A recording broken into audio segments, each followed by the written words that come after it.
আজকে সকাল সকাল চলে গেছিলাম নবী দিবস র্যালিতে। তো সবাই বেরিয়েছিল আর কোন কোন জায়গায় আজকে ঘুরলাম আর লাস্টে এত বড় কি ঘটলো সেটাও তোমার সাথে শেয়ার করবো। চলো ভিডিওটাকে স্টার্ট করা যাক।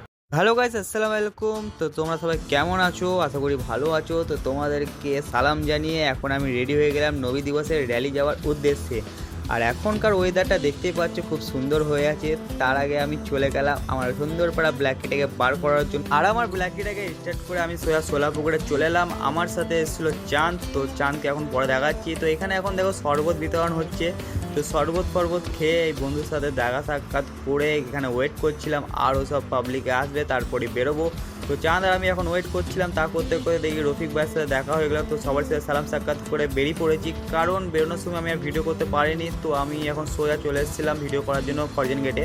তো ফরজেন গেটে এখানে সবাই দাঁড়িয়ে ফটো তুলছিল। তো আমি একটুখানি কিছু ফটো তুলে এখানে 5-10 মিনিটের মধ্যে দাঁড়িয়ে আবার আমরা রওনা দিয়ে দিলাম তোমার বীরহাটা। তো বীরহাটা হইতে এখন সোজা আমরা চলে যাব তেলিপুকুরে।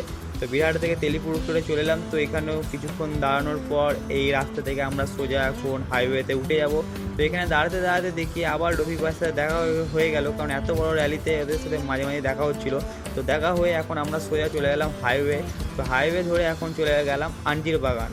তো আঞ্জির বাগান হয়ে এখন সোজা আমরা চলে এসেছিলাম কারবেলা। তো কারবেলাতে এখানে দাঁড়িয়ে এখন সব খেজুর আর পানি এখানে বিতরণ হচ্ছিল। আর এইখানে দেখো এই কাকাটা কোথা থেকে ভিডিও করছে। তো এখানেও 10-15 মিনিটের মধ্যে দাঁড়িয়ে আমরা আবার বেরিয়ে পড়লাম বিশ্রী রোডের একটা গলিগালা যায়। তো নাম জানি না, কেউ যদি নাম জেনে থাকো অবশ্যই কমেন্ট সেকশনে জানিও। তো এখানে যা গরম কি বলবো, এখানে 10-15 মিনিটের মধ্যে দাঁড়িয়ে আবার চলে গেলাম একটা ঠান্ডা জায়গায়, যেটা হলো গোলাপবাগ। তো গোলাপবাগে এখন সবাই দাঁড়ালাম, কারণ আরও সব লোক এইদিক ওইদিক হয়ে আছে, সবাই একসঙ্গে হোক তারপর আবার বেরোবে। সবাই একসঙ্গে হয়ে গেছে আর গাড়ি এখন চলে গেল সোজা যাবো এখন। এবার যাবো গোদা। তো গোদাটা হলো লাস্ট। তো গোদা থেকে সোজা আমরা এখন চলে যাবো বাড়িতে। তো গোদা এখানে এসেছিলাম আর এখানে একটা দুর্ঘটনা ঘটে গেছিলো, মানে বেশি জোর ধাক্কাটাকি হয়নি বা দুটো গাড়ি পড়ে গেছিলো, বেশি কিছু হয়নি। তারপর এখন সব গোদা থেকে বেরিয়ে যাচ্ছে হাইওয়ের দিকে, মানে নওহার রাস্তাতে। তো আস্তে আস্তে সবাই একসঙ্গে নওহার রাস্তাতে এখন উঠে পড়েছে। আর নওহার থেকে মানে এই রাস্তা থেকে এখন সবাই যে যার পাড়া বাড়ি সব চলে যাবে। তো এখানে দেখতেই পাচ্ছে সবাই এখন তাড়াতাড়ি করছে বাড়ি যাওয়ার জন্য, কারণ বেশিক্ষণ টাইম নেই, 2 ঘন্টা টাইম দিয়েছিল সরকার। তো তারপর আমিও চলে এলাম বাড়িতে। যদি আমার এই ব্লগটা ভালো লেগে থাকে তো অবশ্যই লাইক করে দিও আর চ্যানেলটাকে ফলো বা সাবস্ক্রাইব করতে ভুলো না। তো আবার দেখা হচ্ছে নেক্সট একটা ব্লগে। তো আজকের মতো বাই।